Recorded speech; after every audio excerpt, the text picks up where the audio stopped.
أعوذ بالله من الشيطان الرجيم بسم الله الرحمن الرحيم والصلاة والسلام على رسول الله وعلى آله وصحبه أجمعين رب اشرح لي صدري ويسر لي أمري واحلل عقدة من لساني يفقهوا قولي.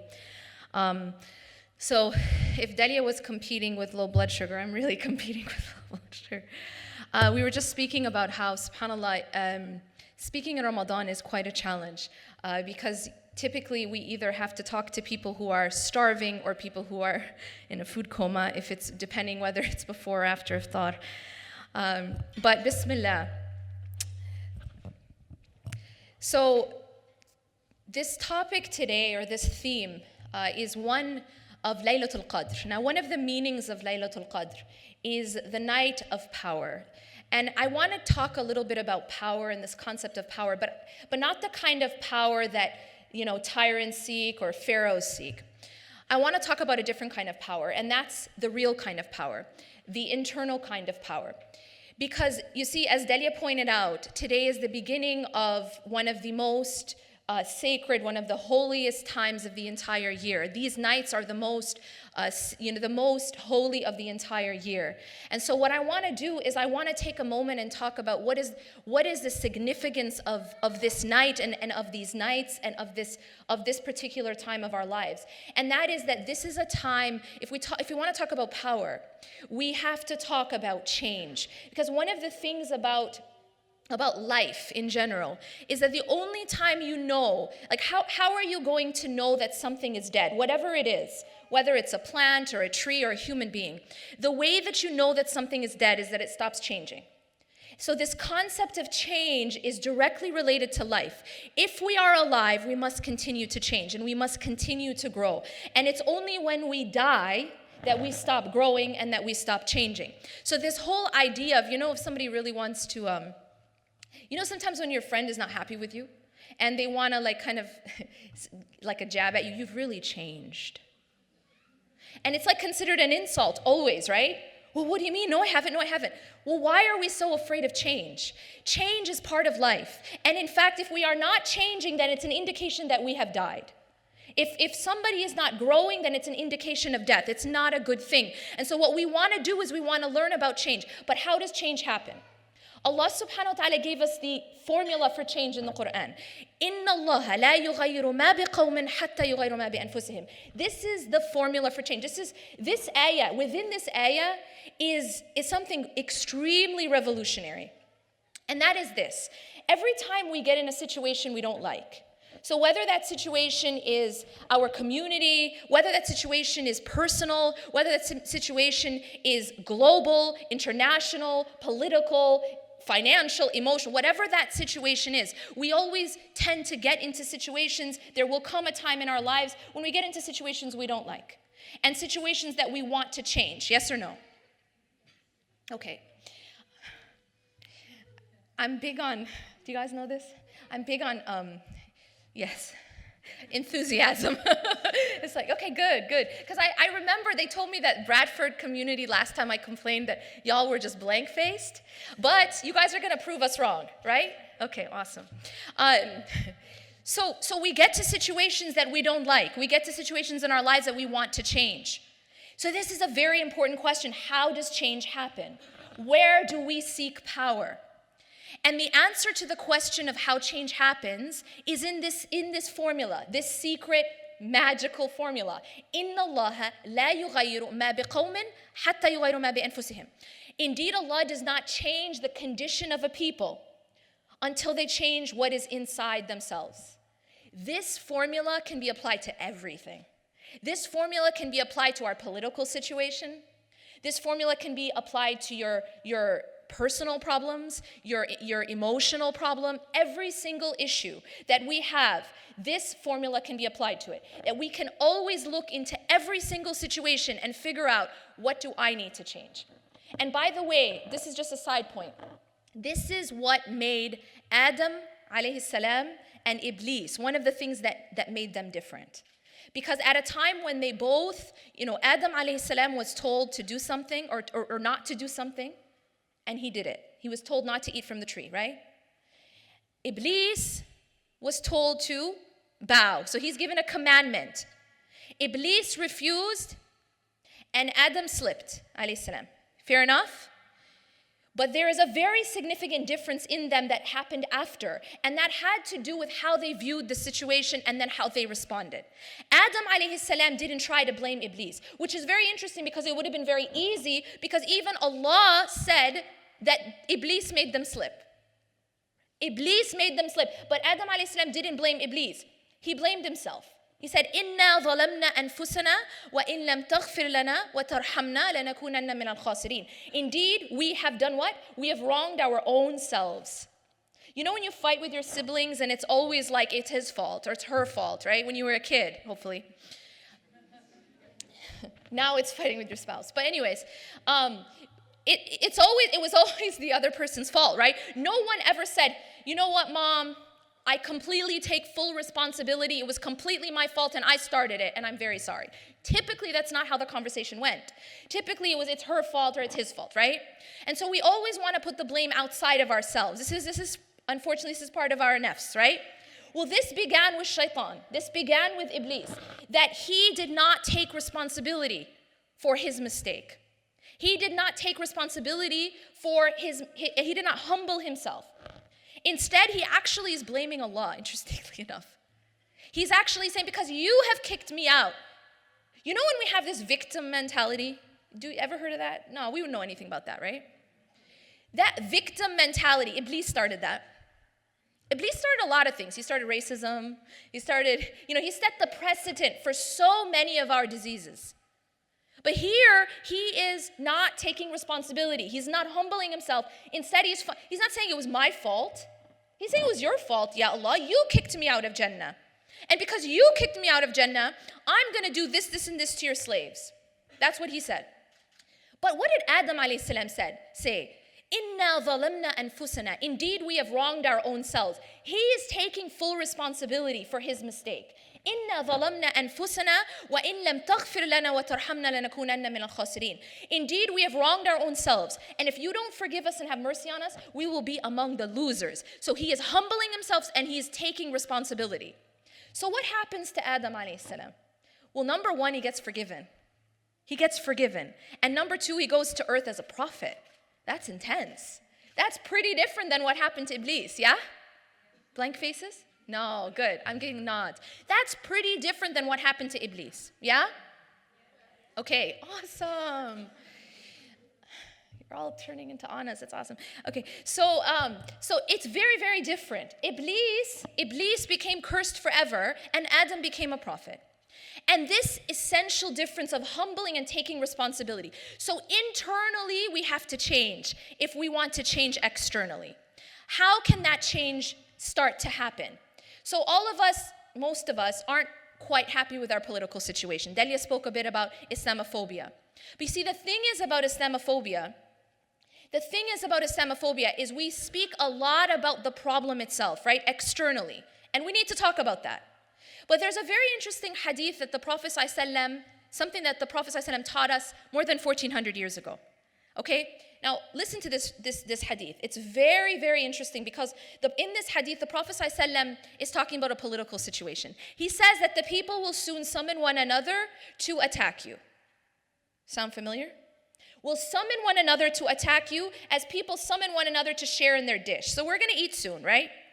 You know, like, especially back home, you go for Umrah and stuff, you have these huge plates and people sometimes share in that. So they call one another, but they're calling one another to attack us.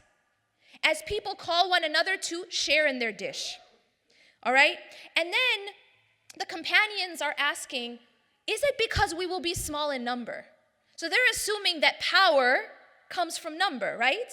So they're saying, is it because we will be small in number? And the Prophet ﷺ says, no, actually you'll be large in number. Sound familiar? You will be large in number, but here's what's going to happen. So far the Prophet ﷺ is talking about a political situation, yeah? But then what does he begin to say? Then he says that he describes the situation further.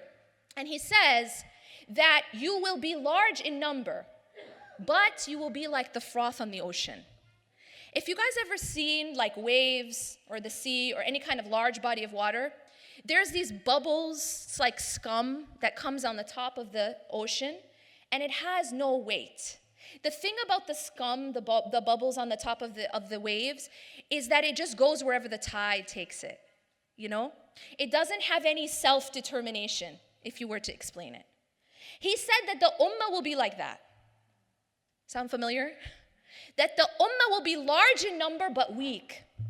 Extremely weak. And will be, you know, kind of just going with the flow.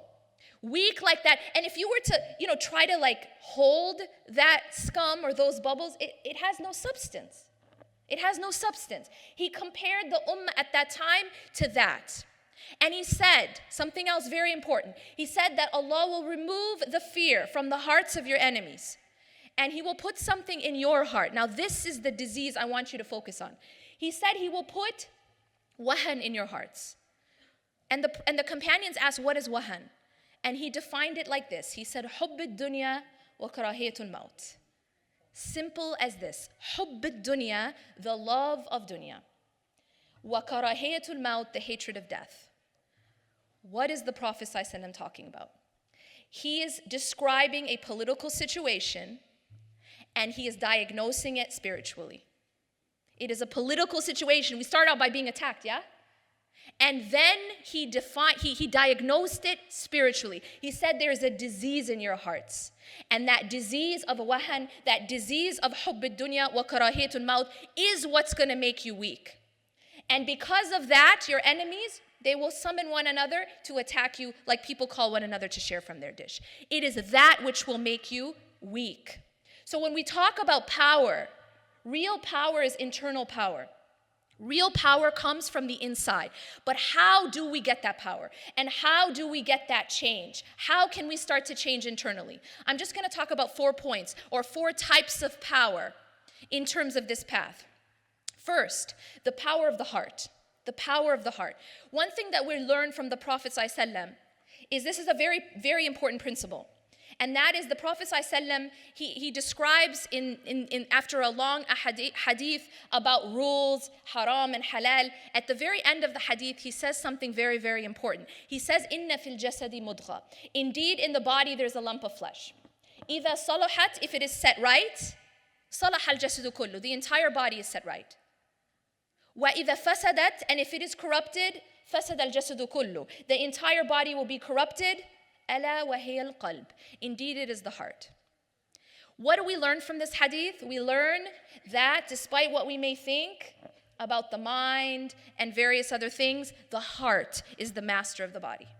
The heart is the master of the body. Because if you fix the heart, as the Prophet ﷺ is teaching us, if you fix the heart, you fix the rest of the body.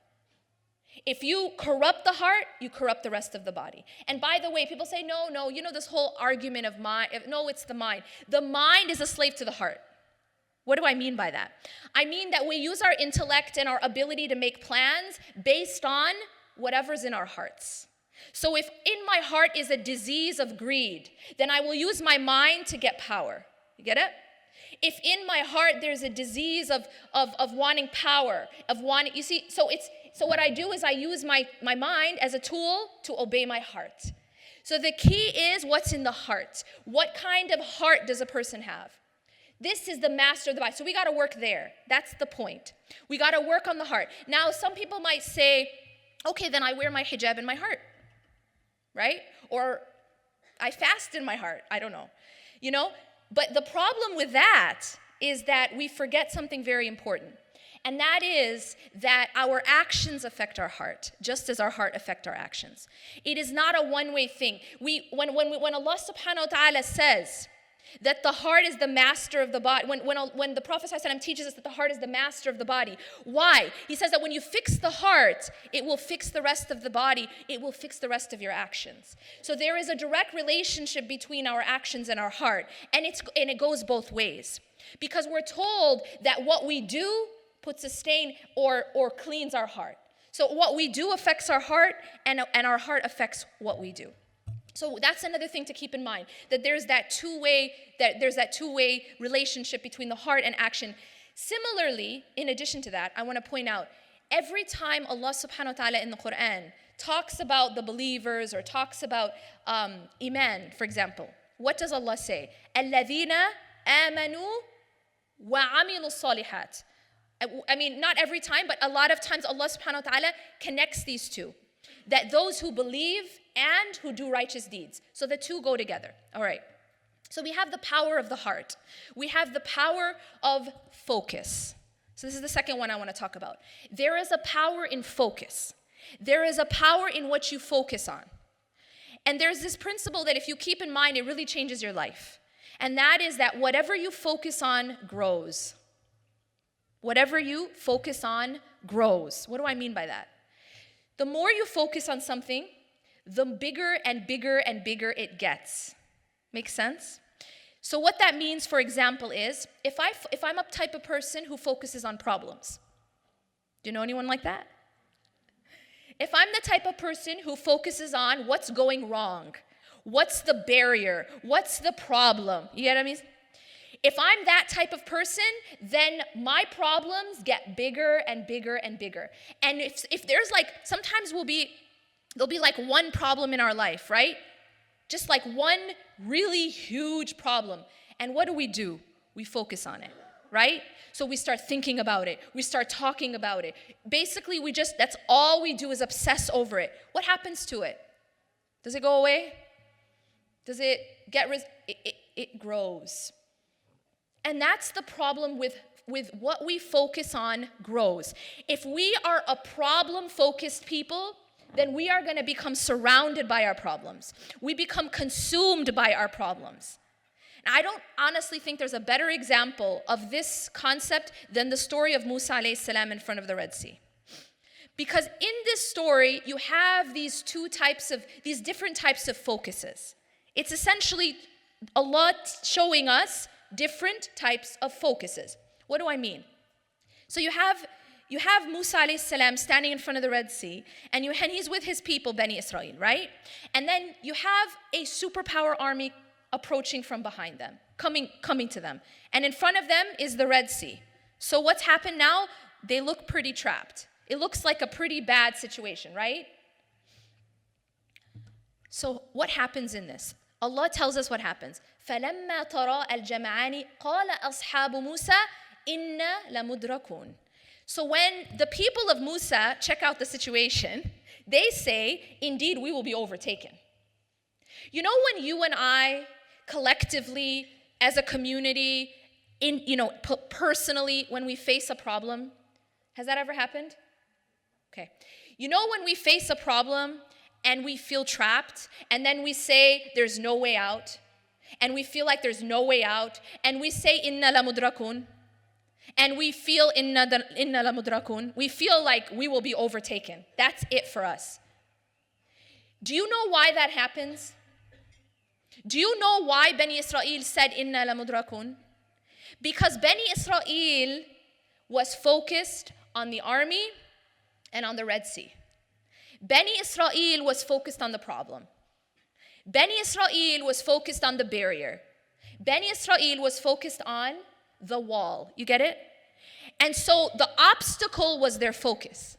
And because they were focused on the obstacle, they didn't see any way out. And so they said, indeed, we will be overtaken. Inna la mudrakun. Then Allah contrasts and shows us a different paradigm, a different focus. And that was the focus of Musa alayhi salam. Guess what he says? قَالَ كَلَّا. He says, nope. They're saying we're going to be overtaken. You guys, a lot of us feel this way, especially right now. We feel like we're being kind of like surrounded and encroached upon. And our enemies are calling one another to attack us, like people call one another to share from their dish. We're feeling that. Yeah, we're feeling that. And this attack doesn't have to just be physical attack and literal attack, but every kind of attack. Every kind of attack. Whether it is financial, whether it is actual physical attack, whether it is in your self-worth, and as Delia was saying, in just how you view yourself as a community, in your Islamic identity. These are all attacks. We feel this. But the question becomes, what are we focused on? Because Musa alayhi salam was focused on something different. He wasn't focused on the problem.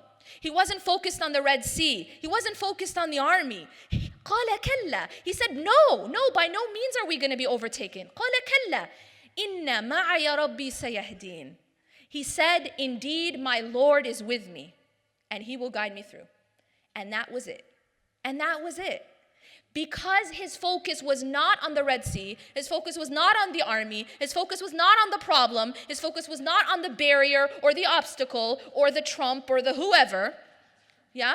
His focus was on Allah. You know, I'm so sorry. I'm tired of hearing about all the fear. What if Trump gets elected? Guess what? Even if Trump gets elected, Allah's still there.